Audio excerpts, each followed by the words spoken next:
If there is one person who knows how Justin Trudeau is feeling at this very moment, it's our in-studio guest, former Ontario Premier Kathleen Wynne. Thank you for joining us today. It's a pleasure. It's a pleasure. I'm happy to be here. It's not a great day, but yeah. Not a great day for Liberals, No. but let's talk about the personal just for a moment before we delve into all the politics.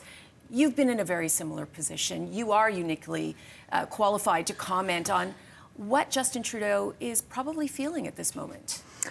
Well, I think he's feeling terrible. You know, when he spoke this morning about telling his kids at the dinner table, you know, those are really hard moments in a human being's life. So, he's not feeling great. He's tried to do the very best he could. He thought he was the best person to fight Pierre Poilievre. He believes in the work of his government. You can hear that in his voice, and we know that.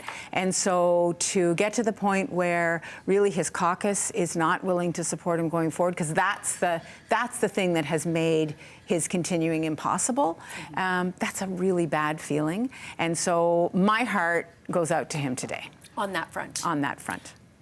Did he stay too long? I mean, I asked you this question, you know, toward the end of your career at Queen's Park. How does a politician know that it's time to leave before it's too late? Yeah, I mean, our situations are different in that I had come after Dalton McGuinty, so I was kind of the tail end of our term. Trudeau's in the position now where somebody else is going to come in and be the leader and take over the reins. So did he stay too long? You know, only he can answer that. But what I can say is that I really don't like the way this has dragged out. You know, I don't like that it has been such a messy ending for him. I don't like it for him personally. I don't like it for the party. You know, it has been months now where the only question people have wanted to ask him was, "Are you leaving?" Are you leaving? And that's not healthy, and it's particularly not healthy, Cynthia, because we're in this situation with Donald Trump coming in to lead the United States. So we need to be strong. You know, we don't need to be in disarray. But right now it is disarray. It is absolute disarray. There's going to be a leadership, seems like a lengthy leadership conference coming up. It could be a couple of months, a month at least. I mean, if it's 60 to 90 days, that's not really long when you think about the whole country. It is when we have Donald Trump threatening tariffs. That's the issue. Yeah, that's the issue. But in absolute terms, that's not a long time to run a leadership for the whole country. But the timing is terrible. The timing is terrible. He will remain as the Prime Minister. So, you know, he's not obviously not in he's not in a strong position. Absolutely. None of this is ideal, you know. In terms of the logistics, would it have been better if he'd left a year ago? Yeah. Logistically, yes, it would have been. There's no question about that. He chose to leave on his own terms. That's what he's done. But that's the part of this that I don't like, because it doesn't show us in our best light as a country, given the situation with the United States. Not to mention the prodding and the mockery by Donald Trump right now about Canada becoming the 51st state. Let's talk about, and you referenced it, you had to sort of clean up after Dalton McGuinty and wear many of his mistakes perceived by voters. The next person to succeed, Justin Trudeau, is going to have to do the same thing. Who's best qualified to become the next leader and then lead the country into an election, but also deal with Donald Trump? So I don't think the field of candidates has settled at this point. I think there are people still deciding whether they're going to come in or not. But whoever is there is going to have to establish themselves as different in some ways from the Trudeau era. You know, they're going to have to establish a different.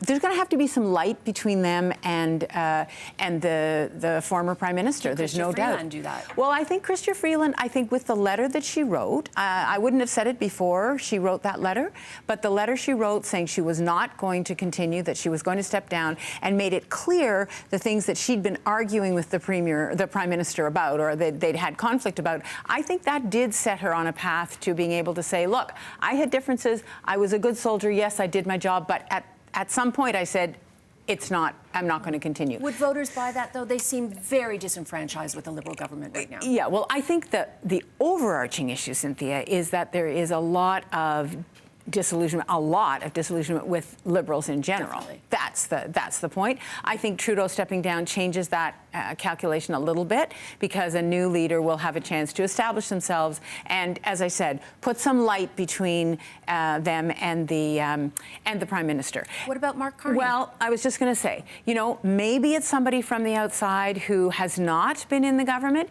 although he's, over the last number of months, has seemed to be closer and closer to the government, but he hasn't been part of the cabinet. He hasn't been elected in elected office. So maybe he will prove to be the person that that will have the best shot. I just don't know at this point, because he hasn't proven himself as a politician. That is a big issue. And many are concerned he would be the next Michael Ignatieff, and we know how that ended. Yeah, I mean, I think he's a different person. He's got a different personality. He's got a different story. He's been in this country. Michael Ignatieff had been out of the country for 30 years. Like, I think there are big differences between him and Michael Ignatieff. But the fact that he's been on the outside and kind of, it looks like he may be swooping in and hasn't run for office, I think that's going to be a challenge. And you know, the Conservatives are going to be they're going to have their branding iron ready as soon as the candidates are proclaimed. And we also know polls suggest Pierre Poilievre will win an overwhelming majority in the next election, whenever that will be.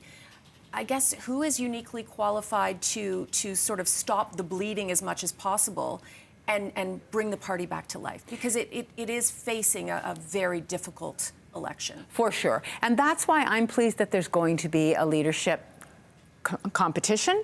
I think that we need to see how people perform. And I don't think we know yet, Cynthia, who is best positioned to take on Pierre Poilievre. But that's the job of the Liberals right now, is to hold the leadership in such a way that throughout the leadership, the public get an opportunity to see what these people are made of, and then when the leadership's over and the winner is declared, then there will be some knowledge of that person. The trouble with, there being a sort of acclamation is that there's none of that crucible where people can actually prove themselves, and that's why the leadership contest is important. We just saw that in the U.S. Yeah, exactly. Joe Biden stepped down. Kathleen Wynne, thank you very much for joining us. Hope to have more conversations with you here as this continues on. Nice to see you. And that is former Ontario Premier Kathleen Wynne.